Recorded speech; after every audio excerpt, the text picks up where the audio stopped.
राधे राधे भक्तजनों। आज मैं आपको माघ मास का 24वां अध्याय सुनाऊंगी।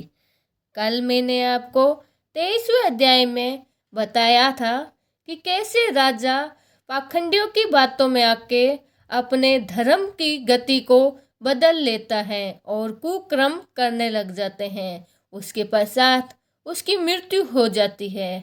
मृत्यु होने के पश्चात उसे नरक की अलग अलग यातनाएं भोगनी पड़ती है।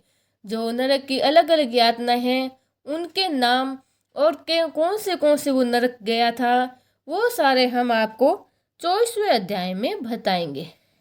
राधे राधे। 24वां अध्याय शुरू करते हैं।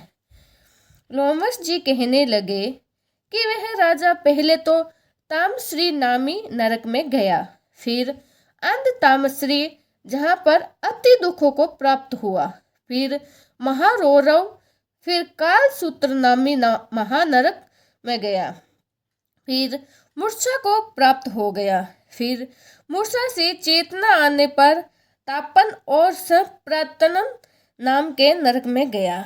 अनेक दुखों को भोगता हुआ वह प्रताप नाम के नरक में गया। तब काकोल, कुल पड़, पूर्व मूर्तिका, लोह शक्रु, मूर्जित आदि नरकों से होता हुआ 80 पत्र वन में पहुंच गया। फिर लोहे धारक आदि नरकों में गिराया गया। भगवान विष्णु के साथ सेद करने के कारण वह 21 युग तक भयंकर नरकों की यातना भोगता हुआ नरक से निकलकर हिमालय पर्वत पर पड़ा और भारी पिशाच हुआ। उस वन में भूखा और प्यासा फिरता रहा। उसको मेरु पर्वत पर भी कहीं खाने को नहीं मिला और न ही पीने को जल। होतवत्ता के कारण वह पिशाच घूमता हुआ एक समय पलुत परसुन नाम का एक के वन में जा निकला।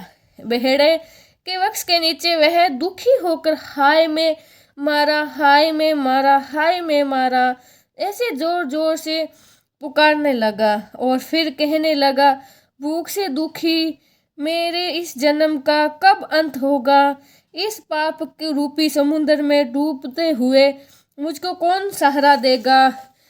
लोमस जी कहने लगे कि इस प्रकार वेद पाठ करते हुए देवदूती ने उसके दुखों भरे वचनों को सुना और वहां पर एक पिशाच को देखा जिसकी लाल डरावनी आंखें, दुबले शरीर, काले काले ऊपर खड़े हुए बाल, चेहरा विकराल, काला शरीर, लंबी सी जीभ, बाहर निकली हुई लंबे होठ, लंबी जांघें, लंबे लंबे पैर, सूखा चेहरा, गड्ढे जैसी आंखें वाला पिशाच को देखकर देवदूती ने उनसे पूछा कि तुम कौन हो और ऐसी करुणा में क्यों रोते हो?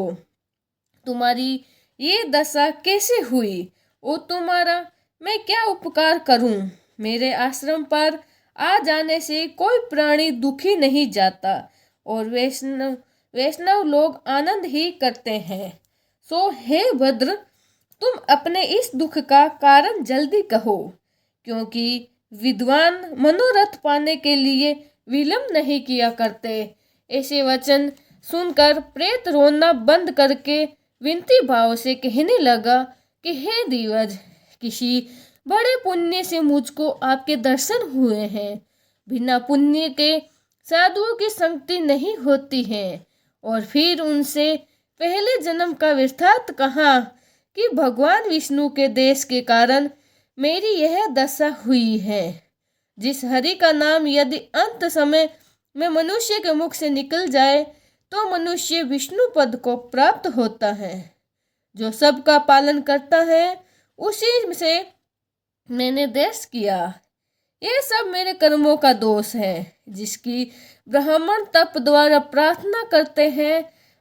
ब्रह्मादि देवता, सनकादि ऋषि जिसका मुक्ति के लिए पूजते हैं, जो आदि मध्य और अंत में विश्व का विधाता है और सनातन है, जिसका आदि मध्य और अंत नहीं, उस भगवान के साथ मैंने देश किया है। जो कुछ पुण्य किए मैंने पहले जन्म में किए थे, वह सब विष्णु के देश रूपी अग्नि में ही भस्म हो गए। यदि किसी प्रकार मेरा यह पाप नाश हो जाए तो मैं भगवान विष्णु के सिवाय किसी और देवता का पूजन नहीं करूँगा। भगवान विष्णु के देश करके मैंने बहुत दिनों तक नरक यातनाएं भोगी हैं और अब पिशाच योनि में पड़ा हूँ। इस समय मैं किसी अच्छे कर्म के योग्य में से आपके आश्रम में आया हूँ, जहाँ पर आपके सूर्य रूपी दर्शन ने मेरे दुख समान अंधकार को दूर कर दिया है। अब आप कोई ऐसा उपाय बताइए जिससे मेरी यह दुख पिशाच योनि दूर हो जाए, क्योंकि सज्जन पुरुष उपकार करने में देरी नहीं करते। हे देवदूत कहने लगे कि यह माया देवता, मनुष्य, असुर सबकी स्मृति को मोहित कर देती है, जिससे धर्म का नाश करने वाला देश पैदा हो जाता है। जगत के उत्पन्न करने, रक्षा करने और नाश करने वाले जो सब पापी और प्राणियों की आत्मा है, उनके भी लोग दर्श करते हैं, जिनके अर्पण करने से सभी कर्म सफल हो जाते हैं। उनकी भक्ति से मूर्ख मोड़ने वाले मूर्ख कौन सी गति को प्राप्त नहीं होते हैं।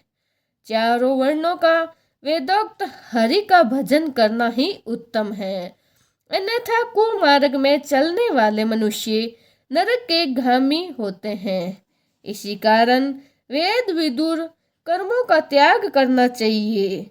अपनी बुद्धि से बचे हुए धर्म के मार्ग पर चलने से मनुष्य परलोक के पथ का भी नाश करते हैं। वह वेद, देवता और ब्राह्मणों की निंदा करते हैं, झूठे मन कल्पित शास्त्रों को मनाते हैं और नरक में जाते हैं। देवदत्ती देव विष्णु जी से विमुख होने वाले नरक में जाते हैं। जैसे दरिद्र देश का राजा नरक में गया, इसी कारण उसकी निंदा नहीं करनी चाहिए और वेद में है न कही गई है क्रिया को भी नहीं करना चाहिए। लोमस जी कहने लगे कि ऐसा कहने पर मुनि ने पिशाच को सुमार्ग बतलाया कि माघ मास में तुम प्रयाग जाकर स्नान करो, उसमें तुम्हारी वह पिशाच योनि समाप्त हो जाएगी। माघ मास में प्रयाग में स्नान करने से मनुष्य पहले जन्म के सब पापों से मुक्त हो जाता है और वहां पर स्नान करने से मुक्ति प्राप्त होती है। इससे बढ़कर और कोई परिचित नहीं है। संसार में यह मोक्ष और स्वर्ग का एक खुला द्वार है। गंगा और यमुना का संगम त्रिवेणी संसार में सबसे उत्तम तीर्थ है। पाप रूपी बंधन को काटने के लिए यह कुल्हाड़ी है। कहाँ तो विष्णु, सूर्य, तेज, गंगा, यमुना का संगम और कहाँ ये तुच्छ पाप रूपी तृण की आहुति, जैसे घने अंधकार को दूर करने वाला शरद पूर्णिमा का चंद्रमा चमकता है। उसी तरह संगम के स्नान से मनुष्य पवित्र हो जाता है। मैं तुमसे गंगा यमुना के संगम का वर्णन नहीं कर सकता, जिसके जल की एक बूंद के स्पर्श से कर ले देश का ब्राह्मण मुक्त हो जाता है। ऋषि के ऐसे वचन सुनकर प्रेत के मन में अत्यधिक शांति उत्पन्न हो गई, मानो सब दुखों से छुटकारा प्राप्त हो गया। प्रसन्नता से उसने विनयपूर्वक ऋषि से पूछा, तो आज मैं अपनी वाणी को यही विश्राम देती हूँ। कल हम आपको 25वें अध्याय में बताएंगे कि उसने ऋषि से क्या पूछा और ऋषि ने क्या बताया। राधे राधे।